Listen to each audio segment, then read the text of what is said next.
지난주에 성령을 기다리라는 예수님의 말씀을 가지고 나눴습니다. 사도행전 2장으로 넘어왔는데요. 예수님께서 십자가에 달리시던 때가 6월절 명절 때입니다. 6월절이 있고 오순절이 있고 절기들이 있지만 6월절과 오순절은 이제 거의 붙어 있습니다. 6월절 다음에 50일 지나면 6월절 곧 맥추절이기 때문에 그렇습니다. 그래서 6월절이나 맥추절기마다 사람들은 이스라엘 사람은 다 예루살렘에 와서 제사를 드리고 성전을 와야 됩니다. 그런데 이스라엘에 서는 사람들은 자주 오면 되겠지만 왔다가 또 가서 50일 뒤에 오면 되겠지만 해외에 흩어져 있는 이스라엘 사람들은 한번 그 먼 거리에 배를 타고 와서 6월절을 지낸 다음에 또 집에 갔다 다시 오기가 힘들어요. 그래서 어차피 온 김에 예루살렘의 6월절을 명절을 지키고 한 50일 동안 머물다가 여기서 6월절 절기까지 오순절까지 마치고 가는 경향들이 있었습니다. 그래서 6월절에는 예루살렘이 북적북적한 것이죠. 이스라엘 지경에 있는 사람들도 오고 또 해외에 흩어져 있던 바벨론 거기 유대 온 로마 온 지방에 흩어져 있던 유대인들이 다 모이는 곳이었습니다. 그런데 예수님이 6월절에 못 비기신 다음에 3일 만에 살아나시고 40일간을 제자들과 함께 있었어요. 그래서 간헐적으로 제자들을 만나셨다가 승천을 하셨습니다. 그러니 이제 50일 오순절에 예수님을 만났으면 제자들이 기도했던 기간은 길어야 한 10일 정도가 되는 것이죠. 10일 동안 예수님 말씀대로 예루살렘에 머물러서 기도하고 기다렸던 것입니다. 기약이 없었어요. 과연 10일인지 9일인지 8일인지 뭔가 준비하신 성령 선물을 주신다고 했는데 기약 없이 기다렸지만 제자들이 말씀대로 기도하면서 기다리는 결과 10일 뒤엔 오순절 날에 그 명절에 성령님께서 오셨습니다. 아침 9시 15절이라 보니까 아침 9시예요. 아침부터 일어나서 기도하고 있는데 성령님 임하신 것이죠. 그 이야기를 좀 보겠습니다. 우리가 하나님의 얼굴을 볼 수가 없습니다. 모습을 알 수가 없어요. 그러나 예수님이 이 땅에 오셔서 예수님이 곧 하나님의 형상을 보여주셨습니다. 마찬가지로 성령님은 또 볼 수가 없습니다. 성령님은 그야말로 영이시기 때문에 만질 수도 없고 잡을 수도 없습니다. 그런데 우리가 성경 기록을 통해서 성령님이 과연 어떤 모습으로 나오는지 우리가 짐작은 할 수 있습니다. 오순절에 이렇게 강하게 역사하신 모습을 보니까 오실 때 소리가 들립니다. 바람 소리가 훅 하면 들리는데 훅보다 좀 더 센 급하고 강한 바람, 태풍 같은 소리가 휙 하고 들립니다. 성령이 오셨을 때 바람 소리가 동반되었구나. 그리고 보아하니 우리 눈에 보이는 것은 불꽃 같은 소리입니다. 캠프파이어 하시면 이게 불꽃이 어른어른 거리는 게 보이죠? 그런 불꽃 같은 것들이 나타나는데 한 곳에 모이는 것이 아니라 각 사람들 머리 위에 이렇게 보이더라 하는 것입니다. 다음 화면 한번 보여주세요. 이거 제자들이 12세기에 그렸던 벽화 같은 건데 가운데 마리아 같습니다. 오른쪽에 책 같은 거 들고 있는 사람은 베드로 같습니다. 얼굴 보시면 좀 베드로처럼 생겼잖아요. 왼 양옆에 있는 두 제자는 손에 두루마기를 들고 있습니다. 이것은 책을 쓴 제자입니다. 제 12제자 중에 책을 쓴 제자가 누구죠? 복음서를 쓴 제자는 마태, 마가, 누가, 요한복음 중에 누가복음은 제자의 제자가 썼고 마가복음은 베드로의 제자가 썼기 때문에 12제자 중에 복음서를 쓴 사람은 마태하고 요한입니다. 마태하고 요한일 것입니다. 누가 마태고 누가 요한이죠? 요한은 좀 사랑하시는 젊은 제자입니다. 그래서 이쪽에 수염이 까만 때 책을 들고 있는 사람이 요한일 것이고 머리가 하얀데 책을 들고 있는 사람이 우리가 생각하는 마태일 것입니다. 중요한 것은 이것이죠. 하늘에서 뭔가 붉은 끈 같은 게 내려오는데 각 사람 머리 위에 선인장 열매처럼 이렇게 하나씩 불이 달려 있습니다. 이것이 이 화가가 상상해서 그릴 수 있었던 최선인 것입니다. 급하고 강한 바람 같은 소리가 나서 각 사람의 머리에 임했다. 그리고 각 사람마다 성령으로 충만하게 되었다. 이 불이 성령은 아니죠. 하지만 성령께서 충만하게 된 사건과 동시에 이런 현상들이 있었다, 동반되었다 하는 것을 볼 수 있습니다. 성령의 모습보다 더 모습 같은 거, 현상보다 더 중요한 것은 성령 충만을 받은 결과입니다. 이런 신비한 현상을 아침 9시에 경험한 사람들이 그 결과 능력을 받았습니다. 어떤 능력을 받았습니까? 말을 하기 시작했습니다. 떠들기 시작했는데 방언을 말하기 시작했습니다. 그래서 뒤에 가보니까 이 각 전 세계에서 모인 사람들이 많이 있었는데 이 다락방에서 난 소리를 듣고 가보니 사람들이 모였는데 보니까 자기네 나라 말로 들리더라. 로마에서 온 사람은 로마 말로 들리고 뭐 구레네 온 사람은 구레네 사람 말로 들리고 온 세계 사람들이 다 모였는데 거기에서 이거 외국어가 자기 말로 들리더라. 어떻게 이 갈릴리 어부들이 이렇게 다양한 외국어를 할 수 있었을까? 놀랐습니다. 그래서 성령의 능력, 첫 번째 나오는 것은 성령의 능력으로 외국어로 말을 하게 되었다. 더 강력한 것은 이것이죠. 이 사람들이 담대함을 얻었다는 것이죠. 지금까지는 나는 예수님 몰라요. 3번씩이나 부인하던 베드로였습니다. 다 도망가고 벌거벗고 도망가던 제자들이 있는데 숨어 있었던 것인데 이날은 담대하게 나서서 각종 외국어로 예수 그리스도가 주 되셨고 너희가 예수를 그리스도이신데 주를 못 박았다라고 담대하게 나서서 예언하기 시작합니다. 이런 담력이 어디서 나왔습니까? 성령의 능력, 성령의 은사였던 것입니다. 이 사람들이 감격이 충만하여서 확신으로 담대하게 복음을 전할 때 성령께서 임하신 결과 또 듣는 사람에게도 그 능력이 나타났습니다. 외국어로 전해서 이 사람들이 변한 것이 아닙니다. 성령의 능력으로 담대하게 복음을 전하니 이 듣는 사람들이 다 마음에 찔림을 받았습니다. 예수를 십자가에 못 박아라 했던 악한 사람들이었습니다. 그런데 성령의 능력으로 충만을 받은 사람들이 복음을 전하는 것을 듣고 너희가 그리스도를 못 박은 거 아니냐? 너희들이 죽였다. 이 말을 듣자 이 사람들이 마음에 심히 찔렸습니다. 그리고 감동이 와서 회개가 일어났습니다. 어떻게 하면 좋겠습니까? 회개하고 예수를 믿어라. 그러면서 이분들이 구원을 받게 되는 결과가 나왔던 것입니다. 그래서 성령께서 임하시면 겁쟁이도 변화되고 없던 능력도 생기고 담력을 받고 말씀을 전하는데 그저 그냥 말만 잘한다 여기서 그치지 않고 그 말에 능력이 있어서 그 말을 받는 사람들이 가슴 깊은 곳에서 찔림이 일어나서 회개하는 열매들이 나오더라 하는 것이죠. 정말로 성령이 임한 역사고 그 증거이게 되겠습니다. 예수님께서 말씀하셨죠. 기다려라. 그러면 하나님의 선물이 임할 것인데 그 선물, 즉 성령이 임하시면 너희가 능력을 받아서 내 증인이 될 것이다. 바로 1장에서 주셨던 예언이 2장에서 응답된 것입니다. 제가 중학교 때 처음으로 예수님에 대해서 들었습니다.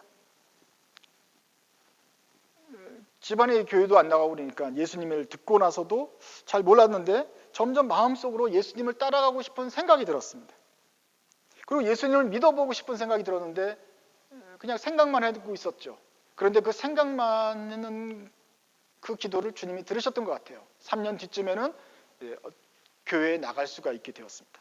교회에 나갔어요. 그래 앉아있는데 앉아있다 찬송도 하고 일어났다 앉았다 하는데 믿음은 생기지 않아요. 확신이 없어요. 그냥 계속 다니기 시작했어요. 언젠가 믿게 되었으면 좋겠다. 확실한 믿음이 있으면 좋겠다 생각을 하게 되었습니다. 그로부터 또 3년 뒤였습니다. 그때 가서 대학교 가서 공부도 하고 그랬죠.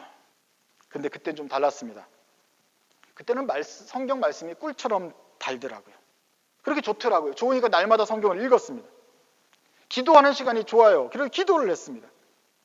마음에 영적인 부흥이 마음속에 임한 것입니다.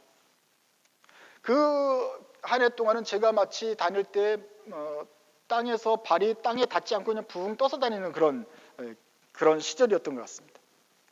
성경이 읽혀지고 이해가 되고 감격이 충만해지고 행복해졌습니다. 찬송을 부르면 가사 한 절 한 절이 내 고백 같고 나의 기도였습니다. 내 죄가 후회가 되고 참 그런 죄도 하나님이 예수님이 나를 구원해줬다 하는 것에 감사하게 되고 더 이상 죄를 짓지 말아야겠다 하나님께서 기쁘신 대로 행해야겠다 하는 그런 자발적인 마음이 생겨나고 죄에 대해서 민감해지는 그런 시기가 되었습니다. 찬송가 가사대로 예수님을 생각만 해도 좋았던 시절이 있었습니다. 기다리고 기다렸더니 그런 시기가 오더라고요. 성령의 충만함을 확실히 받고 어떤 인생의 봄날 같은 그런 시기가 오더라 하는 것입니다. 우리 그리스도인들에게는 다 이런 시기가 오게 됩니다. 그리고 성령이 약속하신 선물을 받게 됩니다. 이것은 제자들에게만 주신 약속이 아니고 모든 믿는 사람들에게 주시는 하나님의 선물입니다. 성삼위일체 하나님은 하나님과 예수님과 성령님이 있다고 우리가 믿는데 우리 신앙생활에도 하나님, 예수님 그리고 성령님의 도우심 그리고 성령님을 만나게 되는 순간이 옵니다. 근데 문제는 이제 청소년들이죠. 우리 자녀들입니다. 나이가 좀 되신 분들은 좀 오며 가며 그런 경험할 수도 있는데 신앙생활이 오래되시지 않고 아직 이제 막 이제 하나님에서 고민하게 된 우리 자녀들은 좀 고민이 있습니다. 저는 교회에서 계속 자랐어요. 엄마 아빠 따라서 교회를 다녔어요. 하나님 기도도 했어요. 그런데 그런 확실한 경험이 없어요. 이런 고민인 것이죠. 엄마 아빠는 했다고 쳐요. 근데 나는 그런 게 없는 것 같아요. 어떻게 하면 좋지요? 교회에서는 모범생이라고 집사님들이 참 기여해주고 아우 잘 크네 말을 하지만 속으로는 내가 믿음이 없다는 걸 알아요. 아직 없는 거죠. 그런 상태에서 성경 이야기를 들어도 아직 와닿질 않아요. 특별히 사도행전 2장에 뭐 성령이 불처럼 임했다라는데 이거는 딴소리가처럼 들려요.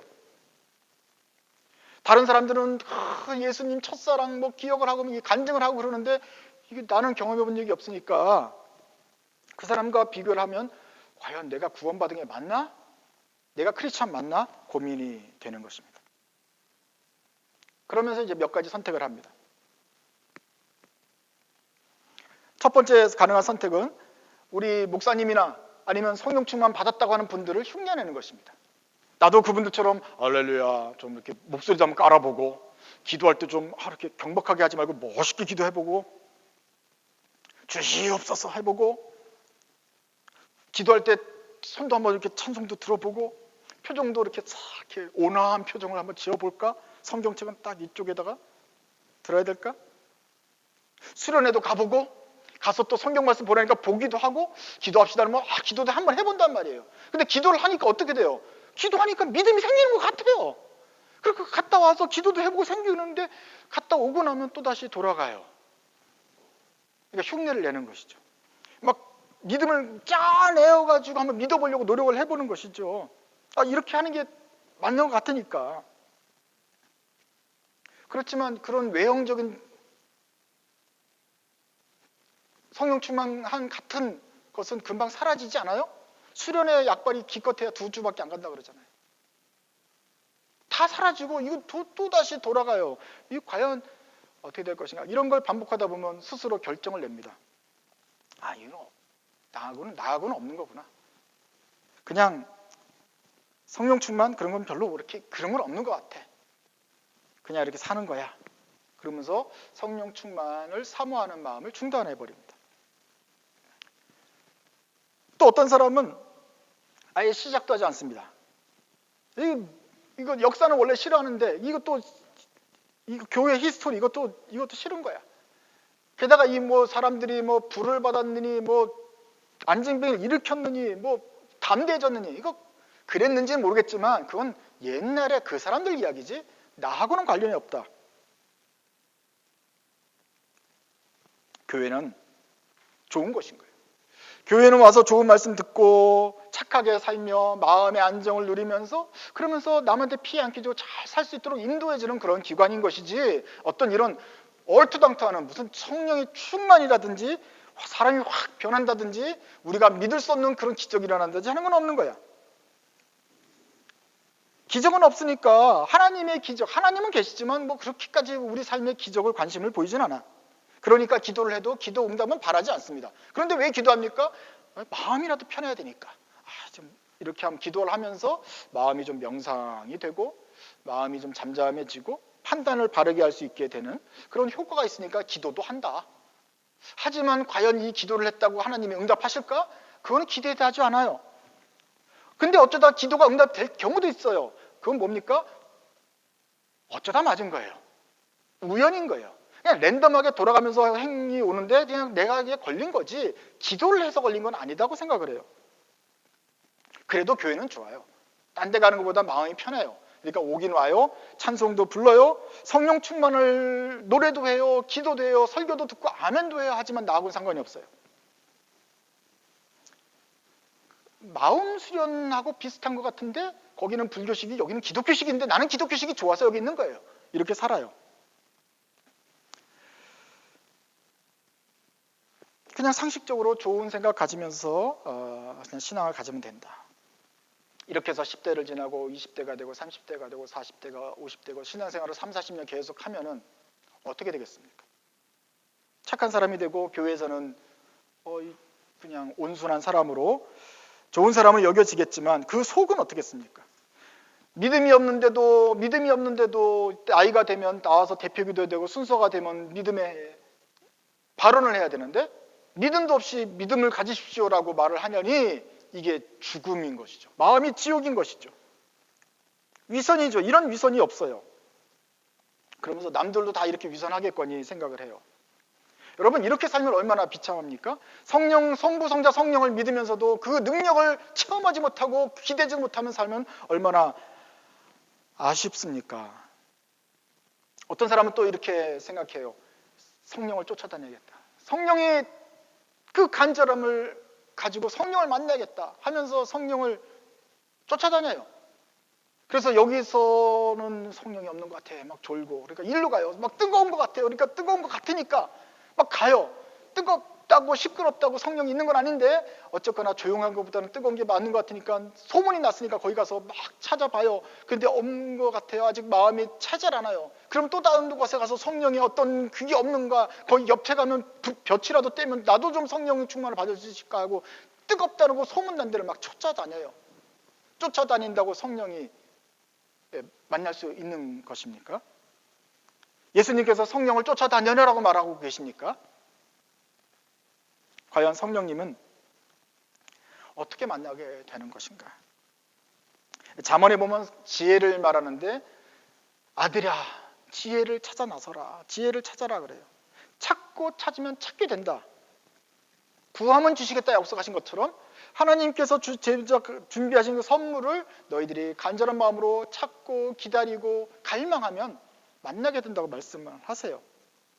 제자들이 그러셨잖아요. 예루살렘 제자들에게 말씀하셨잖아요. 예루살렘 떠나지 말고 약속하신 선물을 기다려라. 선물이라 그래서 뭘 잘해서 주는 거예요. 우리가 뭘 했다고 어디를 가서 무엇을 어떻게 맡을 만한 행동을 해서 주는 것이 아니라 하나님이 그냥 작정하신 자에게 주시는 선물이라. 선물이니까 선물을 받도록 기다리면 되는 것이다. 하나님이 여러분을 사랑하십니다. 그러니까 선물을 주실 것입니다. 반드시 주실 것입니다. 그러니 여러분들은 그 선물을 받고 싶다고 기도하고 갈망하면서 있으면 포기하지 않으면 그 간절한 마음을 주님께서 들으시고 선물을 주실 것입니다.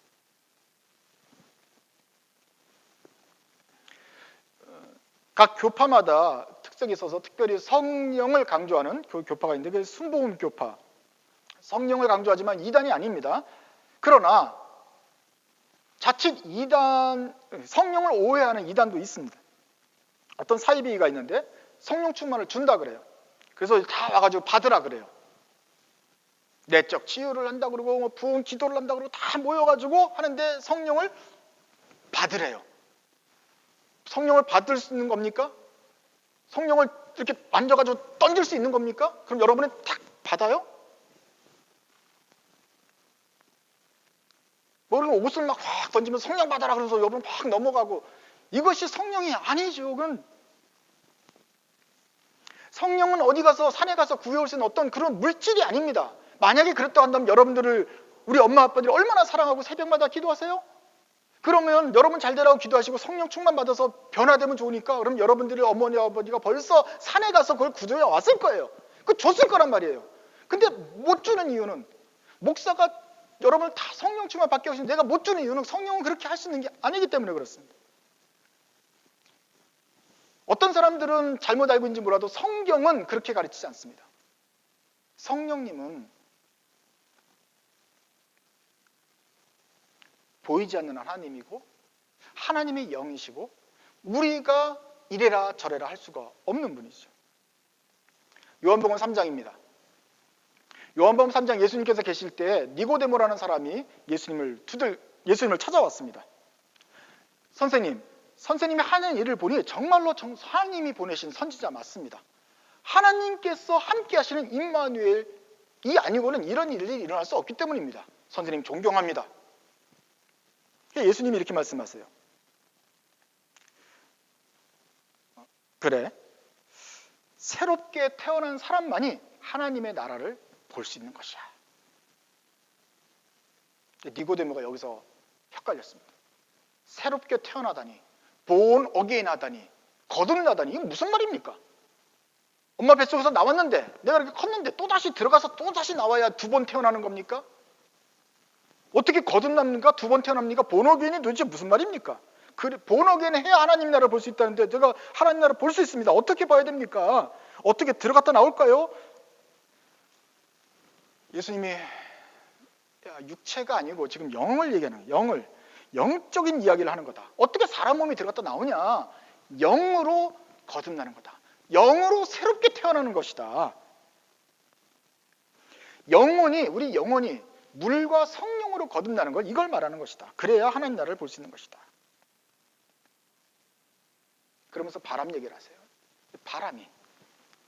바람이 제 마음대로 부는 거 아니에요.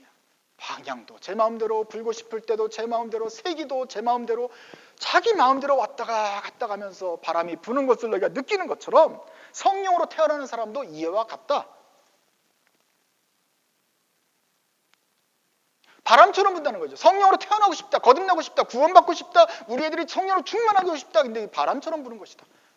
엄마 마음대로가 아니라 성령 마음대로 가시는 것이다. 무슨 목사님이 하라는 대로 하는 거, 뭐 성령 받아라가 아니라 성령께서 바람처럼 오시고 바람처럼 사라지고, 그 세기와 강도, 방향을 우리가 조절할 수가 없다. 그러나 그 물과 성령으로 거듭나야지 하나님 나라를 볼 수 있다. 거듭나는 것도 그렇고, 그 성령으로 충만해서 능력을 받는 것도 바람 같은 성령을 만나야 되는 것이다. 니고데모가 말합니다. 세상에 이게 무슨 말입니까? 놀랍습니다. 예수님이 또 말씀하세요. 아니, 네가 지도자면서 이걸 모르냐? 어떻게 지금 쉬운 말로 땅에 있는 것으로 비유를 해도 못 알아들으면 내가 어떻게 하늘에 있는 그 영적인 비밀을 알리겠느냐? 예를 들면 인자는 땅에서 모세가 뱀을 든 것처럼 나도 인자도 들려야 될 것이다. 하나님이 세상을 이처럼 사랑하사 독생자를 주셨으니 이는 저를 믿는 자마다 멸망치 않고 영생을 얻게 하려 하시는 거다. 하나님이 아들을 보내신 것은 세상을 심판하려 한 것이 아니라 세상을 구원하려 하시는 것이다. 이렇게 하면서 니고데모의 대화가 이어지는 것입니다. 어느 사람도 바람을 잡을 수가 없죠. 예수님께서 말씀하신 것처럼 그 성령은 좋은 것이고 물과 성령으로 거듭나고 싶은데 누가 주는 것이 아니고 바람이 임의로 부는 것입니다. 성경에는 하나님이 바람 창고를 두셨다 그랬어요. 저 먼 곳에 바람 창고가 있어서 하나님의 뜻대로 바람과 햇빛도 주시고 창고에 들였다가 바람을 내신다 그랬어요. 우리가 생각하는 이 공기가 흐름도 하나님이 주관하신다고 우리가 믿는데, 하물며 그 영이신 성령님이 우리 인간이 오라가라 할 수 있느냐? 하나님이 뜻하신 때에, 하나님이 정하신 순간에, 원하시는 때에 우리에게 오시는 것입니다. 언제 오시느냐? 누구에게 오시느냐? 구하고 찾는 사람에게 오십니다. 구하고 찾으면 온다는 보장이 있습니까? 구하고 계속 기다리기만 하면 안 되잖아요. 근데 구하면 오신다는 약속이 있습니까? 구하라, 그러면 주실 것이요. 찾으라, 그러면 찾으리라. 문을 두드리라, 그러면 열릴 것이다. 주님이 약속하지 않았습니까? 너희가 세상에 나가서 지혜를 구하라. 지혜를 구하면 지혜를 만나게 될 것이다. 약속하셨습니다. 제자들이 기도하면서 성령을 경험했습니다. 강력한 성령님의 오심을 경험하며 그 사람들이 완전히 담대하게 주님의 증인이 되었습니다. 우리 모든 성도들은 성령님을 기다리십시오. 성령의 능력을 사모하고 그 능력으로 변화될 것을 기다리십시오. 그 능력으로 충만해져서 그리스도의 증인이 될 날을 기다리시고 그 능력을 받아 증인이 되십시오. 그저 형식적으로 교회를 왔다 갔다 하는 것이 아니라 성령의 능력을 받으십시오. 그러나 이것을 받기 위해서는 여러분은 기다리셔야 합니다. 믿음으로 간구하고 기다리시는 동안에 하나님께서 그의 선물을 주실 것입니다. 그리고 구하는 자를 외면하지 않고 반드시 그에게 선물로 갚아주시는 것입니다. 제자들이 겁쟁이였다가 변화되었습니다. 말 주변이 없다가 무식한 자들이 학식 있는 말로 복음을 전하고 그 말이 전달되었을 때 예수를 반대하고 십자가에 못 박힌 예루살렘 백성들이 마음에 찔림을 받고 회개하고 주님께로 돌아오는 역사가 일어났습니다. 우리가 기대하는 성령의 역사, 교회의 역할은 바로 이런 것입니다. 모두 다 먼저 성령으로 충만해지시기 바랍니다. 그리고 모두 다 성령으로 거듭난 그리스도인들이 되시기 바랍니다. 그러면 주님께서는 여러분들에게 그 구하는 자에게 성령으로 충만하게 덧입혀 주시고 그 은사를 한없이 부어주셔서 여러분들을 주님께서 원하신 대로 사용하시고 이끄실 것입니다. 기도하겠습니다.